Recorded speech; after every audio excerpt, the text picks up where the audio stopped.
കാര്യം ചോദിക്കട്ടെ, അതായത് നേരത്തെ ടേക്ക് ഓഫ് ചെയ്ത സമയത്ത് ശബ്ദമുണ്ടായി എന്ന് പറഞ്ഞു, പക്ഷേ നെടുമ്പാശ്ശേരി ലാൻഡ് ചെയ്തപ്പോൾ എന്തെങ്കിലും അസ്വാഭാവികമായി തോന്നിയിരുന്നോ എന്ന് ചോദിക്കും.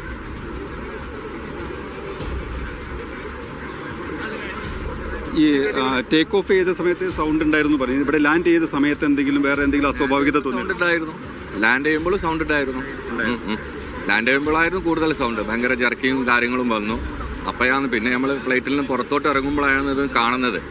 2 ടയറിനും ഒന്നുമേ ഇല്ല, പൂർണ്ണമായിട്ടും ടയറിൻ്റെ ഒരു അംശം വരെ അതിമേലില്ല, ഉള്ള റിമ്മ് മാത്രമേ കാണുന്നുള്ളൂ.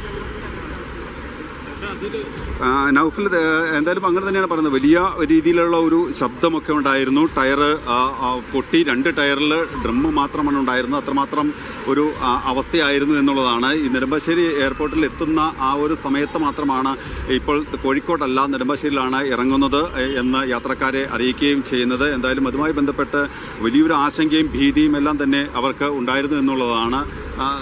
നിങ്ങൾ കരിപ്പൂർക്ക് പോകാനാണോ? കരിപ്പൂർക്ക് പോകാനാ. എങ്ങനെയാണ് നിങ്ങൾക്ക് ഒരു ഈ വിവരം എപ്പോഴാണ് അറിയുന്നത്? അവിടുത്തെ ജിദ്ദയിൽ പോരുമ്പോൾ തന്നെ കുറച്ച് സൗണ്ടും കാര്യങ്ങളൊക്കെ ഉണ്ടായിരുന്നു. പിന്നെ വീല് പഞ്ചറായ സൗണ്ട് നമ്മൾ പുറത്തറിഞ്ഞുണ്ട്. അപ്പോൾ നമുക്ക് ചെറിയ ആശങ്ക ഉണ്ട്. പിന്നെ അവിടെ ഫ്ലൈറ്റിൽ നിന്ന് ഏകദേശം കൊച്ചിയിൽ പിന്നെ ഒരു 6 മണിക്ക് നമുക്ക് മെസ്സേജ് വന്ന് കൊച്ചി ഇങ്ങനെ ടെക്നിക്കൽ ഇഷ്യൂ ഉണ്ട്, അതുകൊണ്ട് കോഴിക്കോട് കൊച്ചിയിൽ ഇറങ്ങാന്ന് പറഞ്ഞു. ഈ ജിദ്ദയിൽ നിന്ന് പുറപ്പെട്ടപ്പോൾ തന്നെ ചെറിയൊരു അസ്വാഭാവികത തോന്നിയിരുന്നു? ഉണ്ടായിരുന്നു, നല്ല സൗണ്ട് ഉണ്ടായിരുന്നു. നല്ല സൗണ്ടാണ്. അപ്പോൾ നിങ്ങൾ തിരക്കിയിരുന്നോ? അവർ പറഞ്ഞു. പിന്നെ അല്ല, അവരന്നേരം ഒരു മെസ്സേജ് തന്നില്ല.